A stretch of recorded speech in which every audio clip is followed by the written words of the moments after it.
భావనలే భాగ్యరాశులు. Napoleon hill రాసిన think and grow rich పుస్తకానికి సంగ్రహ అనువాదం. అనువదించి చదివినవారు ఎంవి సూర్యనారాయణ. రచయిత ముందుమాట.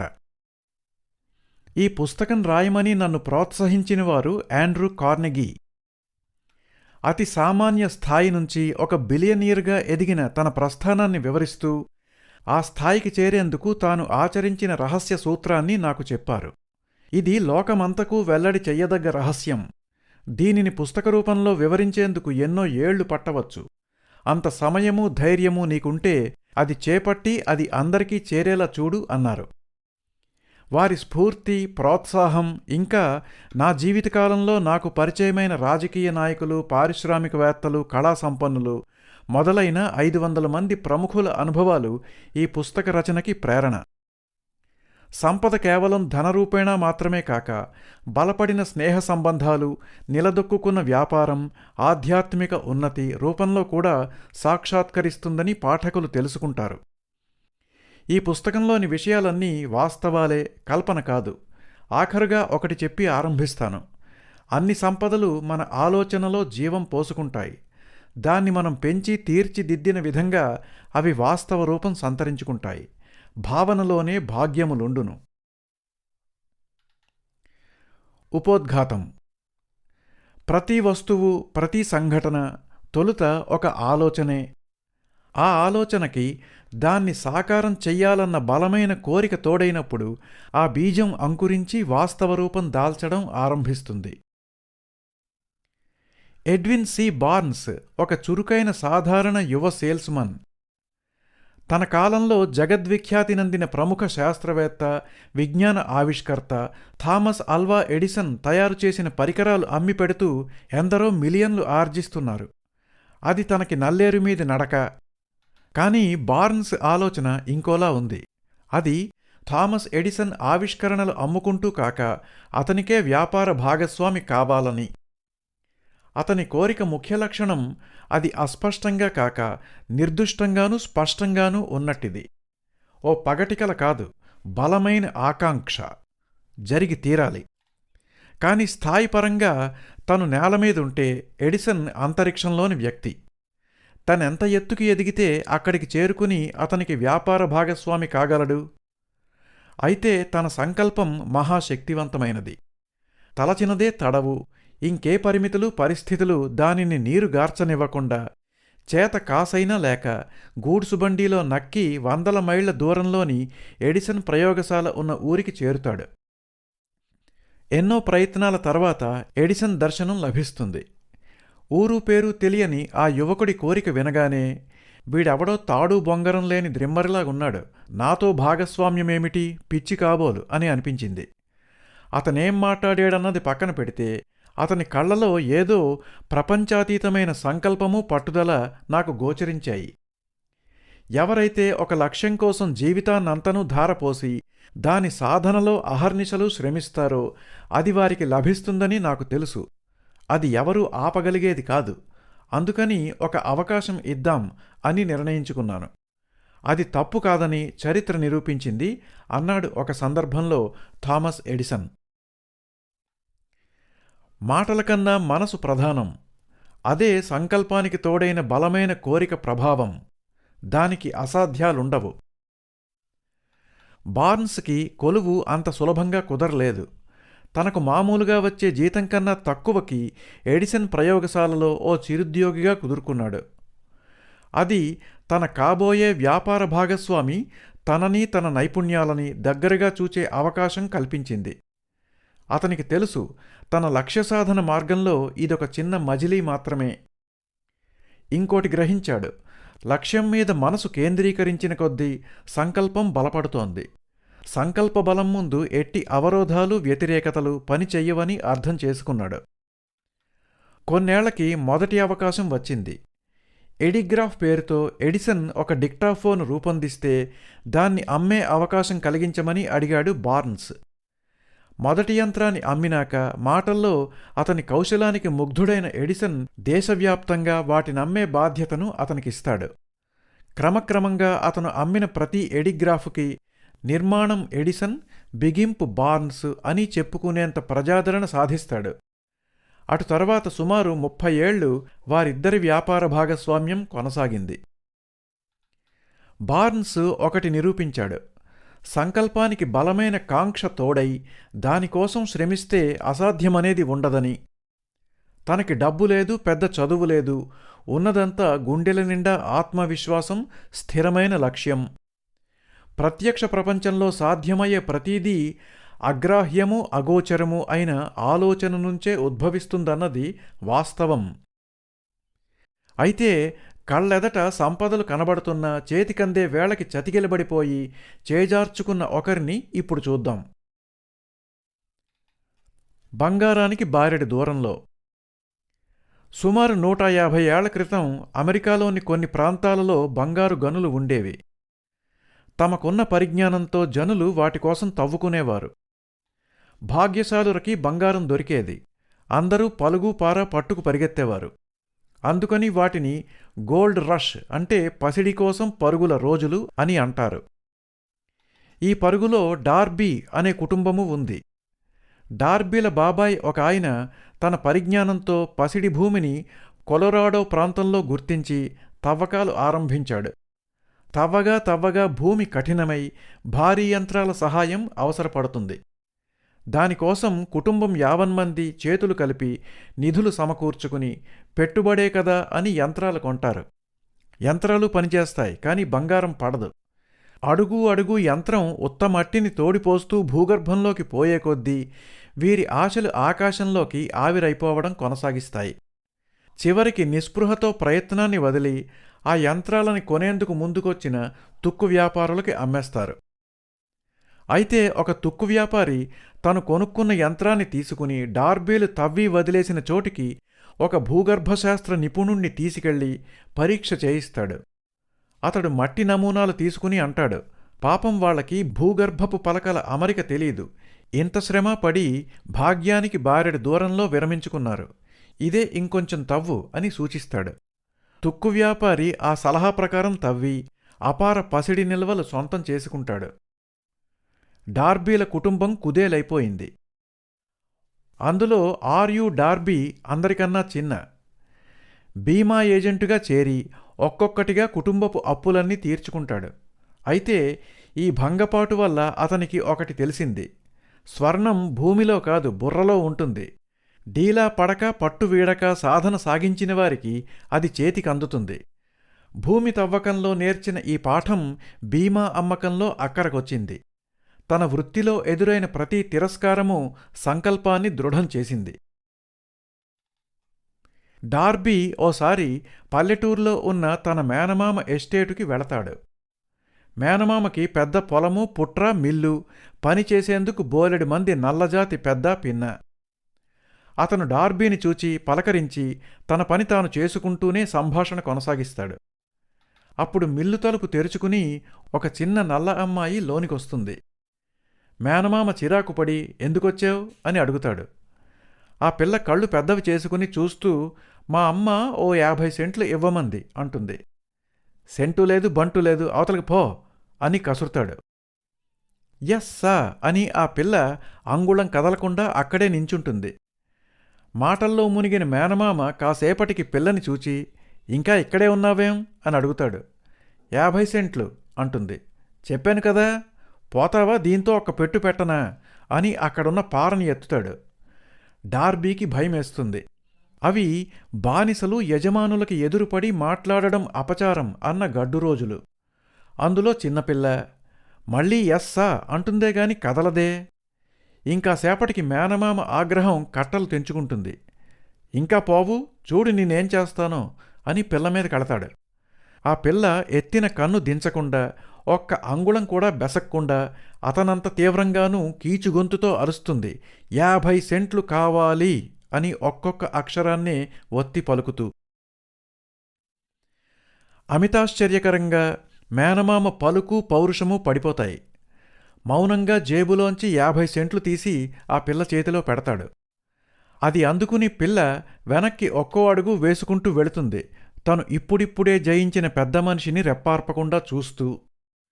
ఆమె వెళ్ళిన 10-15 నిమిషాల వరకు అటుగా శూన్యంలోకి చూస్తూ మేనమామ చేష్టలుడిగి నిలబడతాడు. డార్బీకి ఇది ఇంకో పాఠం. నల్లవారి మీద తెల్లవారి ఆధిపత్యం అంత బలంగానూ ఉన్న ఆ రోజుల్లో ఒక నల్లపిల్ల అవలీలగా తెల్ల యజమాని నోరు మూయించేసింది. ఏం జరిగింది? ఏమిటి కారణం? ఏమిటి ఆమె ఆయుధం?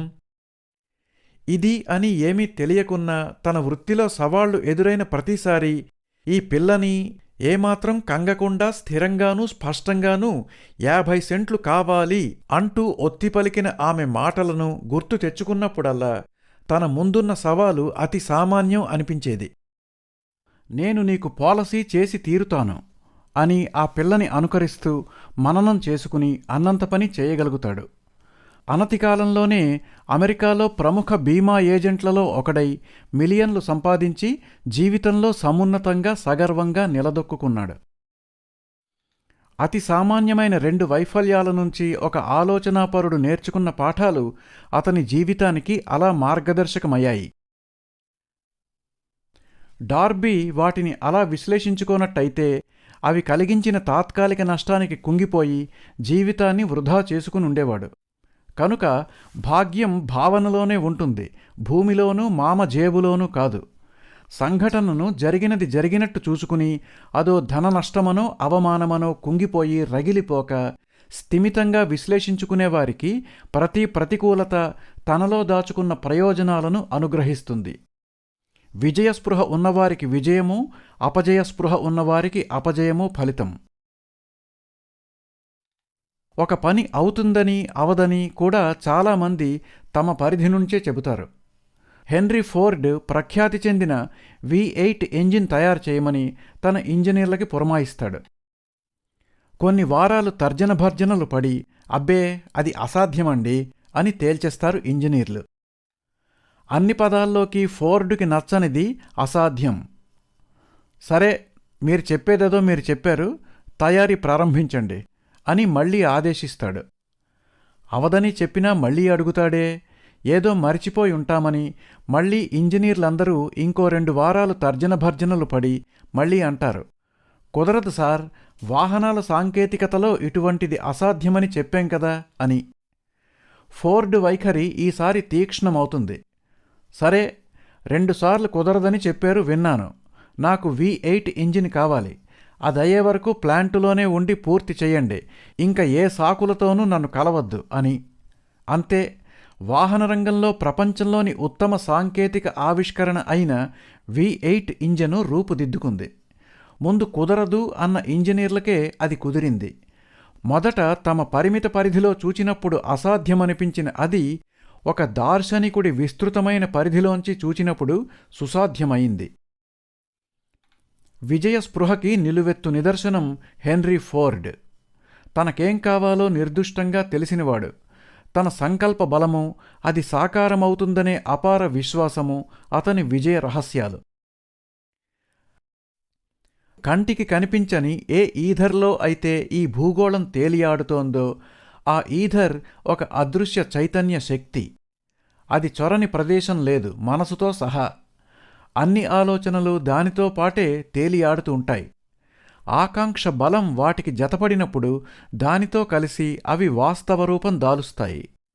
నిష్పక్షపాతి అయిన ఈధర్కి మంచి తలపు చెడు తలపు అని లేదు. దేన్నైనా సాకారం చెయ్యడమే దాని పని. అందువల్ల ఆలోచనలు చేసే విషయంలో బాధ్యతాయుతంగా ఉండాలి. ఎటువంటి ఆలోచనలు చేస్తామో, ఎటువంటి కోరికలు కలిగి ఉంటామో, చుట్టూ జరిగే సంఘటనల నుంచి ఎటువంటి పాఠాలు నేర్చుకుంటామో అన్నది పూర్తిగా మన వ్యక్తిగతం. మన విధిని భాగ్యాన్ని లిఖించుకునేది మనమే. దృఢమైన కాంక్ష.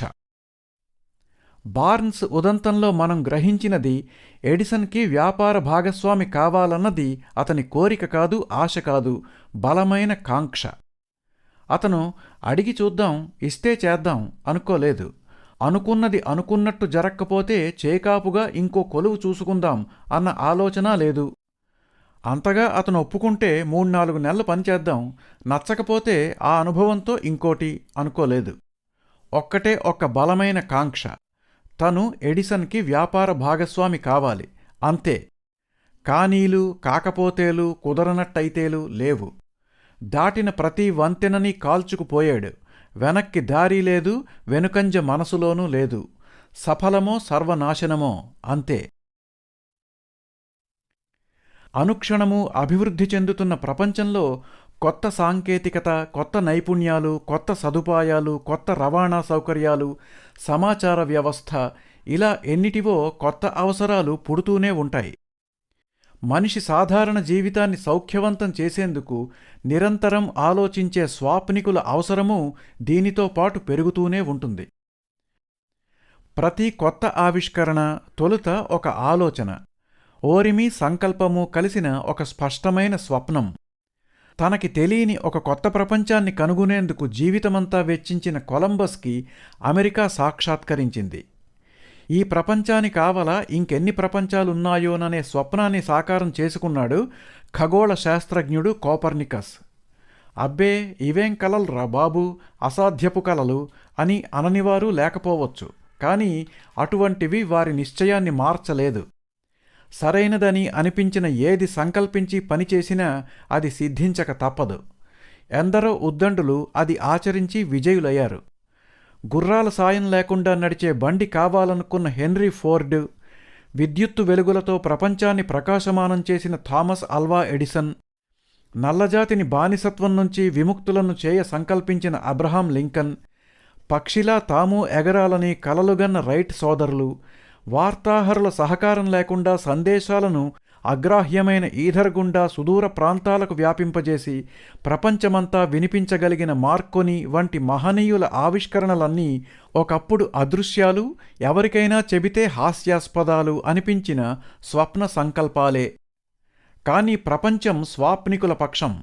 వారిని సమ్మానించేందుకు అది ఎదురు చూస్తూ ఉంటుంది. చెట్టు విత్తులోనూ పక్షి గుడ్డులోనూ నిద్రించినట్టు వాస్తవం కలల్లో నిద్రిస్తూ ఉంటుంది.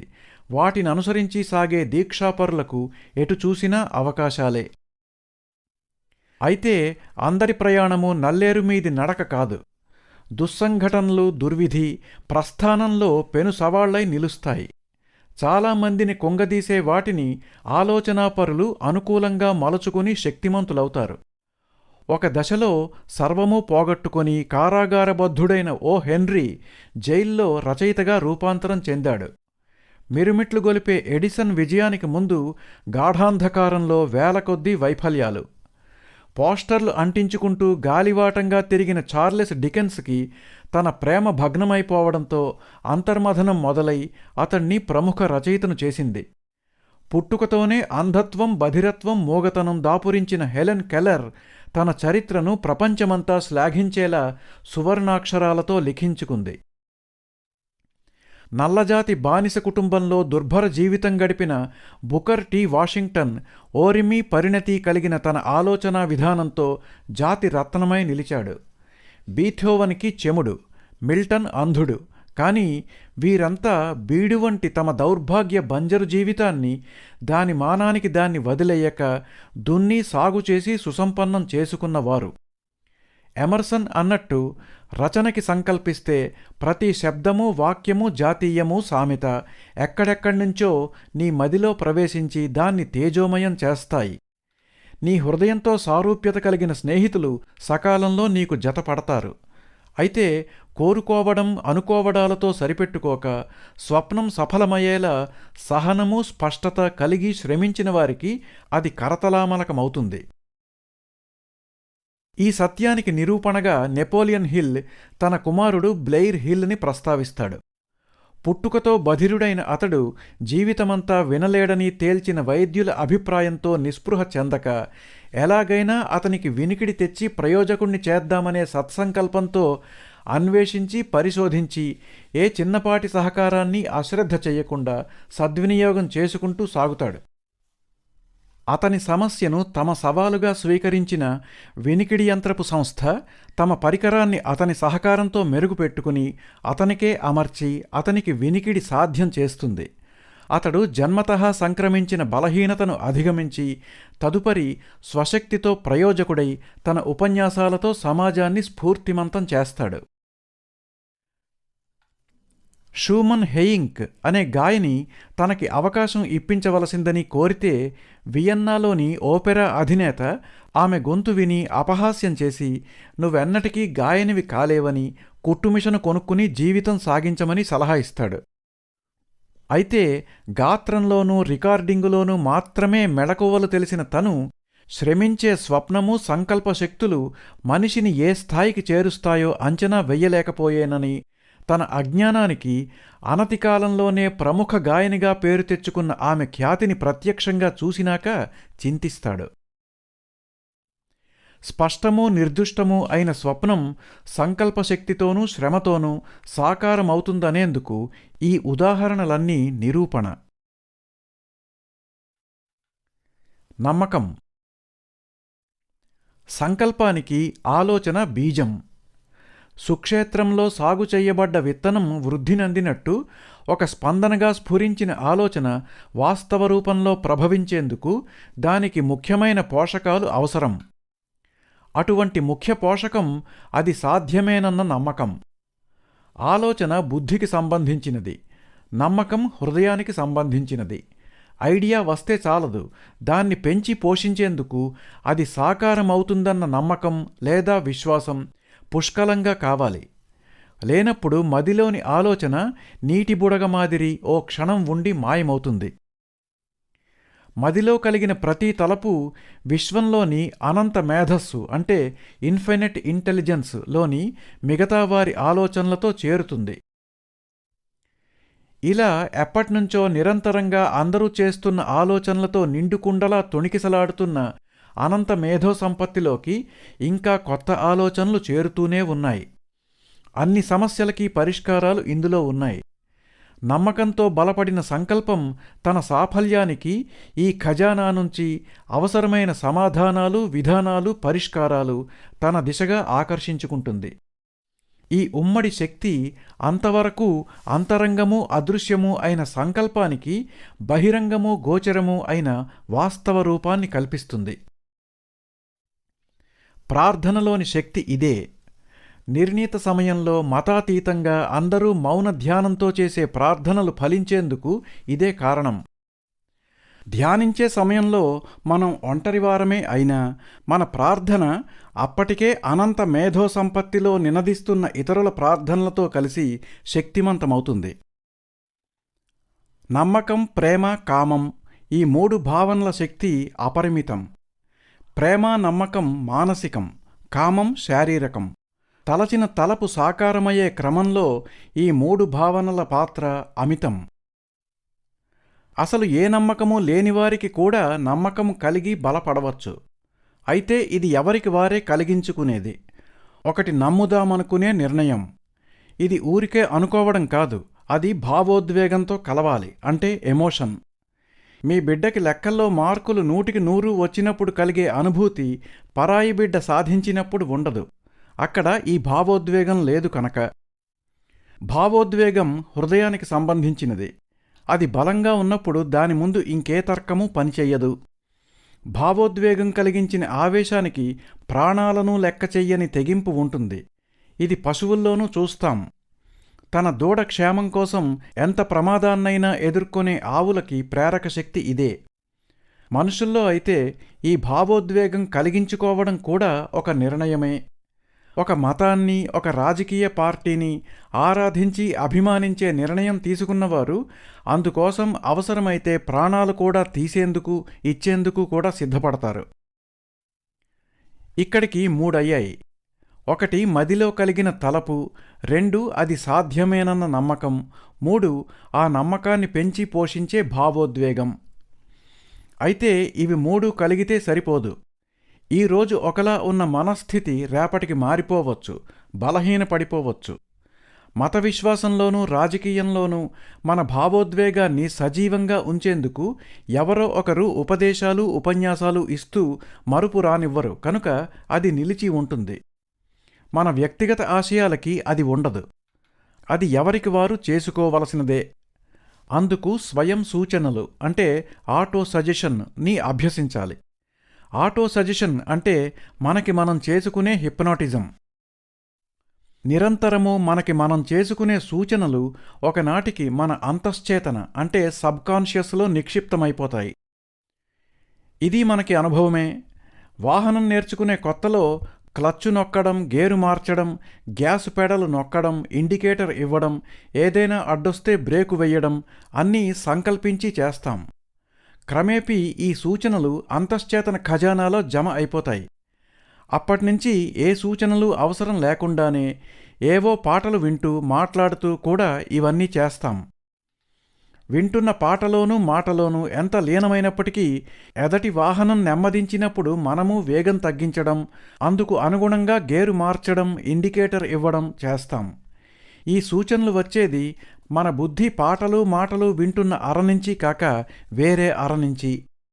ఈ విధంగా ఎన్ని సూచనలను విశ్వాసాలను అంతశ్చేతనలో భద్రపరుచుకుంటామన్నదానికి పరిమితి లేదు.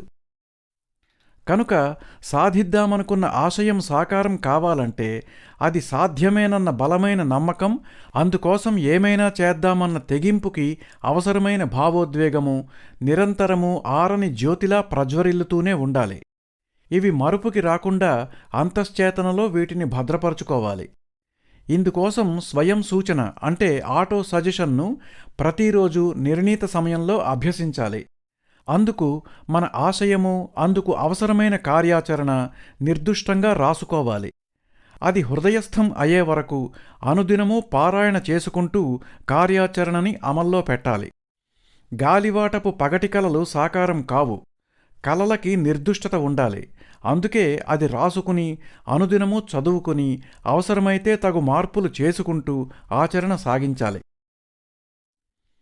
తమ ఆశయం సాధ్యమన్న నమ్మకము, భావోద్వేగము హృదయస్థమైనప్పుడు దాని సంభవాసంభవాల గురించిన సంశయాలుండవు. ఆశయబలమే ఊతంగా మొదట సామాన్యులుగా ఒంటరిగా ఉన్నవారు ఒక్కొక్కరిగా లోకులందరినీ తమ మార్గంలోకి నడిపించి ప్రపంచంలో తమ చరిత్రను సువర్ణాక్షరాలతో లిఖించుకున్నారు. వారు జీసస్, అబ్రహాం లింకన్ ప్రభృతులు. మన కాలంలో ఈ సూత్రానికి సజీవ ఉదాహరణ మహాత్మా గాంధీ. అతడు శారీరకంగా బలవంతుడు కాడు, రాజవంశీకుడు కాడు, విశేష మేధో సంపత్తి ఉన్నవాడు కాడు. అయినా ఒక శక్తిమంతమైన దేశాన్ని ధిక్కరించి ఎదురు నిలిచాడు. 20 కోట్ల మంది భారతీయుల హృదయాల్లో, ఇది నెపోలియన్ హిల్ ఈ పుస్తకాన్ని రాసిన సమయానికి ఉన్న భారతదేశ జనాభా, 20 కోట్ల మంది భారతీయుల హృదయాల్లో స్వాతంత్ర్యం సాధ్యమన్న విశ్వాసాన్ని ప్రతిష్ఠించి అది సాధించే వరకు తనను అనుసరించేంతగా వారిని ప్రభావితం చెయ్యగలిగాడు. మనపై మనకు ఉండాల్సిన నమ్మకాన్ని గురించి గుర్తుపెట్టుకోవలసిన సత్యాలు ఇవి. సంకల్పానికి జీవం పోసే దివ్యామృతం నమ్మకం. అన్ని సంపదల సముపార్జనకి ఆరంభస్థానం నమ్మకం. విజ్ఞాన విశ్లేషణకి అతీతమైన అన్ని అద్భుతాలకు రహస్యాలకు మూలం నమ్మకం. వైఫల్యానికి ఒకే ఒక విరుగుడు నమ్మకం. ప్రార్థన సమయంలో మనను అనంత మేధస్సుకు పరిచయం చేసి అన్ని పరిష్కారాలను సంభవం చేసే ఉత్ప్రేరకం నమ్మకం. మనిషి మదిలో అతి సాధారణ తలపుగా స్ఫురించిన ఆలోచనకి దివ్యత్వాన్ని ప్రసాదించేది నమ్మకం. అనంత మేధస్సు అద్భుత ప్రయోజనాలను సొంతం చేసుకునేందుకు మనకున్న ఏకైక ఉపకరణం నమ్మకం. ఇవన్నీ నిరూపణకి నిలిచేవే. మన కళ్ళెదుట కనబడే విజేతలు విఫలుర ఆలోచనలు, వారి సంకల్పశక్తిపై వారికున్న లేదా లేని నమ్మకమే వారి వాస్తవ స్థితికి కారణం. తమ సంకల్పం గొప్పదని, కార్యాచరణలో తమకు తగిలే ఎదురుదెబ్బలు ప్రకృతి తమను శక్తిమంతం చేసేందుకు అవసరమైన చిన్నపాటి పరీక్షలని, ప్రతి అవరోధము సూర్యుని కప్పే ప్రయత్నం చేసే చిన్న మబ్బు కన్నా ఎక్కువ కాదని నమ్మి మరింత ఉత్సాహంతో దూసుకుపోయేవారు విజేతలైతే, తమ సంకల్పం ఒకవేళ తప్పేమోనని, తమ రాత ఇలా ఉందని, ప్రకృతికి తాము సఫలం కావడం ఇష్టం లేక ఈ అవరోధాలు కలిగిస్తోందని డీలాపడి ప్రయత్నాలు ఆపేసి చతికిలపడిపోయేవారు విఫలురు. ఈ విధంగా తమ సంకల్పాన్ని, బయటి పరిస్థితులను విశ్లేషించుకుని తమకు తాము చెప్పుకునే భాషణాలే ఆటో సజెషన్ అంటే స్వయం సూచనలు. సంకల్పము, నమ్మకము, స్వయం సూచనలు వీటన్నిటి పరమార్థము ఒకటే కావాలి. అప్పుడే సంకల్పం వాస్తవ రూపం దాలుస్తుంది. అది తనకు సమాజానికి హితమైన అహితమైన. అయితే వీటన్నిటినీ ఏకీకృతం చేయగలిగేందుకు ఆత్మవిశ్వాసం అంటే మన సామర్థ్యం మీద మనకి నమ్మకం ఉండాలి. అది ఎవరికి వారే కలిగించుకుని పెంచుకోగలిగింది. ఒక జీవిత గమ్యాన్ని సంకల్పించుకున్నాక అది సాధించే ఆత్మవిశ్వాసం పెరిగేందుకు ప్రతి ప్రాతకాల సమయంలోనూ మననం చేసుకోదగిన కొన్ని స్వయం సూచనలు. 1. నా సంకల్పాన్ని సాకారం చేసుకోగల శక్తి సామర్థ్యాలు నాకు ఉన్నాయి. అవి పూర్తిగా వినియోగించుకునే విషయంలో ఎప్పుడూ డీలా పడను, ఎక్కడా రాజీ పడను. 2. పరిపూర్ణ శ్రద్ధతో కేంద్రీకరించిన ఆలోచన నిజమయ్యేందుకు దృఢమైన సంకల్పమే పునాది కనుక ఆ సంకల్పం బలపడేందుకు నా లక్ష్యాన్ని నేను ప్రతిరోజు కనీసం ఒక 30 నిమిషాల పాటు మననం చేసుకుని అది నా హృదయస్థమయ్యేలా అభ్యాసం చేస్తాను. అది సాధించిన విజయోత్సాహంతో సమున్నతంగా నిలిచిన నన్ను నేను అతి స్పష్టంగా చూడగలుగుతున్నాను. 3. స్థిరంగా నిర్దుష్టంగా సంకల్పించినది తన సాధనకు అవసరమైన వస్తు విషయాలను ఆకర్షించుకోగల శక్తి సంపన్నం కనుక నా లక్ష్యాన్ని స్పష్టంగానూ నిర్దుష్టంగానూ అనుదినము కనీసం 10 నిమిషాలు ధ్యానిస్తూ భావిస్తూ పరిస్థితులను సహకారులను నా వైపు ఆకర్షించుకుంటాను, ఆత్మవిశ్వాసాన్ని పెంచుకుంటాను. 4. నా లక్ష్యాన్ని స్పష్టంగా నిర్దుష్టంగా రాసుకున్నాను. అనుదినము అది చదివి స్ఫూర్తి పొందుతూ దాన్ని సాధించే ప్రయత్నాన్ని ఏ రోజూ విడవక సాగిస్తాను. 5. నా లక్ష్య ప్రయోజనాలు శాశ్వతమై నిలిచేందుకు అది సత్యబద్ధమూ న్యాయబద్ధమూ అయి ఉండాలి కనుక దాని సాధనలో నాకు సహకరించే ప్రతి ఒక్కరికి అది ప్రయోజనకరం కావాలి. వారు నాకు సహకరించేందుకు నేను వారికి సహకరిస్తాను. అసూయ, ద్వేషం, స్వార్థము, అపనమ్మకము మొదలైన అపాయకర ఆలోచనలు లక్ష్య సాధనకు విఘాతం కనుక ప్రేమ, సౌహార్దం, లోక కళ్యాణం, స్నేహభావాలను పెంచుకుని పంచుకుని ఆచరిస్తాను. అందరూ నన్ను నమ్మేందుకు అందరినీ నేను నమ్ముతాను. మనం రాసుకుంటున్న ఈ సూత్రాలు నిజానికి ప్రకృతి సిద్ధమైనవి. అంతశ్చేతన అంటే సబ్కాన్షియస్లో స్థిరంగా భద్రపడేలా క్రమబద్ధంగా అభ్యసించి ఆచరించిన స్వయం సూచన అద్భుతాలు విజ్ఞానశాస్త్ర వివరణకే అందనివి. నిష్పక్షపాతి అయిన దానికి సంకల్పం మంచిదని చెడ్డదని ఉండదు. దేన్నైనా సాకారం చెయ్యడమే దానికి తెలిసింది. దెబ్బైపోతాననుకున్నప్పుడు దెబ్బైపోవుట ఖాయం, సాహసించలేననుకుంటే సాహసించలేము. గెలుపుకు చేరువలోనే ఉన్నా గెలవలేనని అనుకున్నప్పుడు గెలుపుకు బారెడు దూరంలోనే చతికిలబడతాము. ఓడిపోతాము అనుకున్నప్పుడు తప్పక ఓడిపోతాము. లోకం చాటే పరమ సత్యమిది, తలపులోనే మన గెలుపుంటుందని. నిరాశ, నిస్పృహ, నీరసాలు వద్దనుకుంటే వద్దకు రావు. అంతరంగమే అసలు కీలకం. అక్కడ గట్టిగా అనుకున్నప్పుడు అసాధ్యమన్నది లేనే లేదు. మనకి మనం విధించుకున్నవే మన పరిమితులు. కలిమి లేమి కలిగించేది మనసే. స్వయం సూచనలు. స్వయం సూచన అంటే మనకి మనం చెప్పుకునే భాషణాలు అనుకున్నాం. ఏదైనా ఆలోచన మన అంతశ్చేతనలో స్థిరంగా ముద్రపడాలంటే కలిగిన తలపు మరపుకి రాకముందే దానిని నమ్మకము, భావోద్వేగాలతో పునశ్చరించుకుని వల్లె వేసుకుంటే అది అంతశ్చేతనలో భద్రపడుతుంది. ఇంతకు ముందు చెప్పినట్టు తలపులను సాగు చెయ్యాలి. ఏ పంట అయినా సాగు చేస్తే బలంగా పెరిగి ఫలసాయాన్నందిస్తుంది. అది కల్పవృక్షమైనా విషవృక్షమైనా.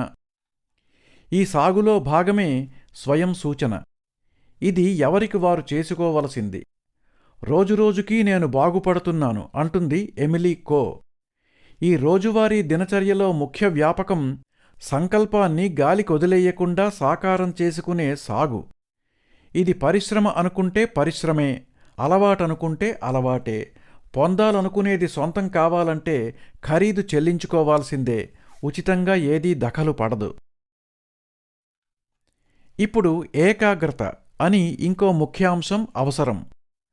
స్వయం సూచనలోని సంకల్పం స్థిరంగా ఉండాలంటే ఏకాగ్రత అవసరం. ఇది నిలిచేందుకు మొక్కుబడిగా తలచుకోవడంతో కాక ఆ సంకల్పం నిజంగా సాకారమైనప్పటి స్థితిని ఊహించుకోవాలి. సంకల్పంలో ధనం ఉంటే ఆ డబ్బు సంపాదించేసినట్టు, ఇంకే కోరికైనా అదే విధంగా సిద్ధించినట్టు భావించాలి. ఏకాగ్రత చెదరకుండా దానికి ఊహా సృజన కూడా జత చెయ్యాలి. ఇదంతా స్థిరమైన నమ్మకంతో జరగాలి. అవునా, నిజమేనా అనే అపోహలకు తావు లేదు. అప్పుడప్పుడు కొన్ని ఐడియాలు తళుక్కున మెరుస్తాయి. వాటి స్వభావం మెరుపులానే ఉంటుంది కనుక అవి ఎక్కువ కాలం గుర్తుండవు. ఇవన్నీ మన సంకల్పం నుంచి కాక విశ్వమంతా ఆవరించియున్న అనంత మేధస్సు నుంచి ఈథర్ ద్వారా వచ్చేవని గ్రహించాలి. ఇవి మెరిసిన క్షణమే అశ్రద్ధ చెయ్యకుండా వాటిని పట్టుకుని రాసుకుంటే వాటి ప్రకాశం శాశ్వతమై మన ఆశయ సాధనకి అవి తోడ్పడతాయి. అయితే సృజనతో ఏకాగ్రతతో స్వయం సూచనలు చేసుకునేటప్పుడు అనుకున్నది సాధించిన అనుభూతితో సరిపెట్టుకోక అందుకోసం మనం ఏమి చేస్తామో అది అంత నిర్దిష్టంగానూ అనుకోవాలి. ఈ చెయ్యాలనుకునేది మనం సాధించగోరేదానికి చెల్లించుకునే అనుగుణమైన నిర్దిష్టమైన ధర. ప్రకృతిలో ఉచిత పథకాలు ఉండవని గ్రహించాలి. ఇది అభ్యసించే కొద్దీ అనుమానాలు అపోహలు మాయమై స్థిరమైన నమ్మకం బలపడుతుంది. ఎందరో పెద్దలు చెప్పారు, మనిషి విధిని లిఖించుకునేది మనిషే అని. అయితే ఎలా అన్నది చాలామంది చెప్పలేదు.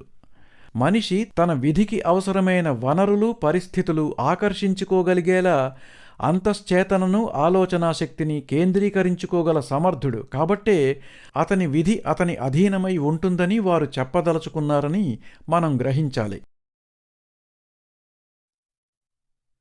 అవసరమైన పరిజ్ఞానం. అన్నిటా పరిజ్ఞానం చాలామందికి ఉండొచ్చు, కానీ అవసరమైన పరిజ్ఞానం ముఖ్యం. ఈ పుస్తకం ముఖ్యాంశమైన సంపద సాధన కోరుకునేవారికి ఇంకా ముఖ్యం.